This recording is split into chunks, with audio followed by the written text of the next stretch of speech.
بسم اللہ الرحمن الرحیم۔ اسلامی تاریخ 6 جمادی الثانی۔ روم کے بادشاہ ہرقل کے نام دعوتی خط۔ رسول اللہ صلی اللہ علیہ وسلم نے حضرت وحی کلبی رضی اللہ تعالیٰ عنہ کے ہاتھ روم کے بادشاہ ہرقل کے نام دعوتی خط بھیجا، جس کا مضمون یہ تھا: بسم اللہ الرحمن الرحیم۔ یہ خط اللہ کے رسول محمد صلی اللہ علیہ وسلم کی طرف سے روم کے بڑے بادشاہ ہرقل کے نام ہے، جو ہدایت کی اتباع کرے، اس پر سلامتی ہو۔ میں تمہیں اسلام کی دعوت کی طرف بلاتا ہوں، اسلام قبول کر لو، سلامت رہو گے۔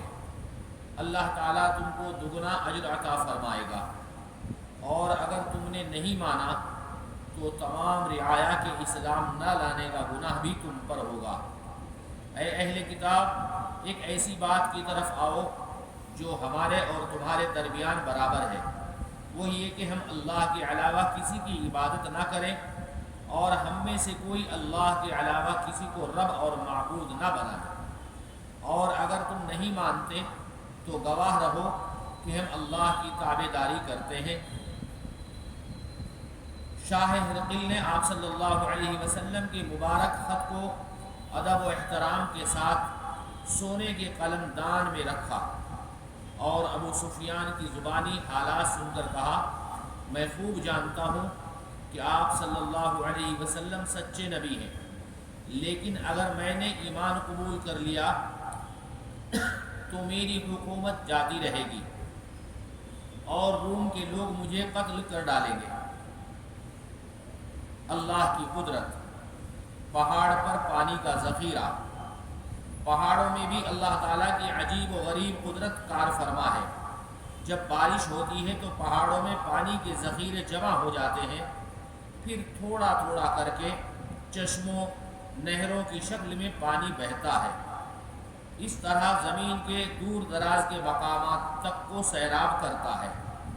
بعض پہاڑوں پر برف کی شکل میں پانی محفوظ ہو جاتا ہے، جو سورج کی گرمی سے بقدر ضرورت تھوڑا تھوڑا پگھل کر ندیوں، نالوں اور نہروں میں جا کر زمین وغیرہ کو سیراب کرتا ہے۔ اور کہیں کہیں پہاڑوں پر بڑے بڑے حوض بھی ہوتے ہیں، جس میں پانی اسٹاک رہتا ہے، جس کو ہم ڈیم کہتے ہیں۔ یہ اللہ تعالیٰ کا کتنا بڑا نظام ہے۔ قرآن کریم میں اللہ تعالیٰ فرماتے ہیں: زمین میں اللہ کی قدرت کو ماننے والوں اور یقین کرنے والوں کے لیے بہت سی نشانیاں ہیں۔ ایک فرض کے بارے میں، صلہ رحمی کرنا۔ قرآن میں اللہ تعالیٰ فرماتے ہیں: جو لوگ اللہ کے عہد کو توڑتے ہیں، اس کو مضبوط کر لینے کے بعد، اور ان تعلقات کو توڑتے ہیں جن کے جوڑنے کا اللہ نے حکم دیا ہے، اور زمین میں فساد مچاتے ہیں، یہی لوگ نقصان اٹھانے والے ہیں۔ رشتے ناطے اور تعلقات کو برقرار رکھنا اور ان کو ختم نہ کرنا بہت ضروری ہے۔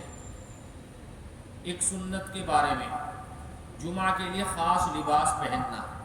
حضرت عائشہ رضی اللہ تعالیٰ عنہ بیان کرتی ہیں کہ رسول اللہ صلی اللہ علیہ وسلم کے پاس 2 کپڑے تھے، جسے آپ صلی اللہ علیہ وسلم جمعہ کے دن پہنتے تھے، پھر جب واپس تشریف لاتے تو اسے لپیٹ کر رکھ دیتے تھے آئندہ جمعہ کے لیے۔ ایک اہم عمل کی فضیلت۔ شہید کون کون لوگ ہیں؟ رسول اللہ صلی اللہ علیہ وسلم نے فرمایا: 5 لوگ شہید ہیں: طاعون میں مرنے والا، پیٹ کی بیماری میں مرنے والا، ڈوب کر مرنے والا، دیوار وغیرہ کے گرنے سے مرنے والا، اور راہ خدا میں قتل ہونے والا۔ ایک گناہ کے بارے میں، شرابی کی سزا۔ رسول اللہ صلی اللہ علیہ وسلم نے فرمایا: جس نے شراب نوشی کی، اللہ تعالیٰ 40 رات تک اس سے خوش نہیں ہوگا۔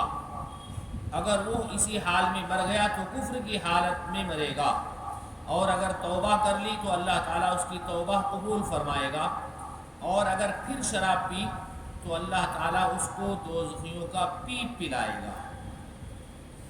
دنیا کے بارے میں، دنیا سے بے رغبتی کا انعام۔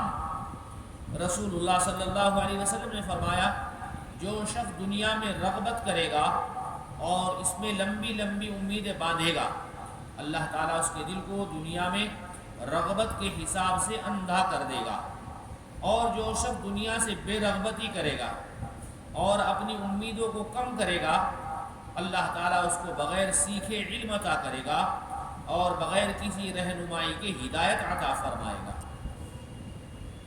آخرت کے بارے میں ایمان والوں کا ٹھکانہ، قرآن میں اللہ تعالیٰ فرماتے ہیں ان ایمان والوں کے لیے ہمیشہ رہنے والے باغات ہیں جن میں وہ داخل ہوں گے، اور ان کے ماں باپ اور ان کی بیویوں اور ان کی اولاد میں سے وہ جو جنت کے لائق ہوں گے وہ بھی جنت میں داخل ہوں گے، اور ہر دروازے سے فرشتے ان کے پاس یہ کہتے ہوئے داخل ہوں گے تمہارے دین پر مضبوط جمے رہنے کی بدولت تم پر سلامتی ہو، تمہارے لیے آخرت کا گھر کتنا عمدہ ہے، یعنی جنت کا ٹھکانہ۔ طب نبوی سے علاج، فاسد خون کا علاج، گندے خون کا، رسول اللہ صلی اللہ علیہ وسلم نے فرمایا بہترین دوا یامت یعنی پچنا لگانا ہے، کیونکہ وہ فاسد خون کو نکال دیتا ہے، نگاہ کو روشن اور کمر کو ہلکا کرتا ہے۔ سبحان اللہ وبحمدہ، سبحانک اللہم وبحمدک، ونشہد ان لا الہ الا انت نستغفرک ونتوب الیک۔ سبحان ربک رب العزة عما یصفون وسلام علی المرسلین والحمد للہ۔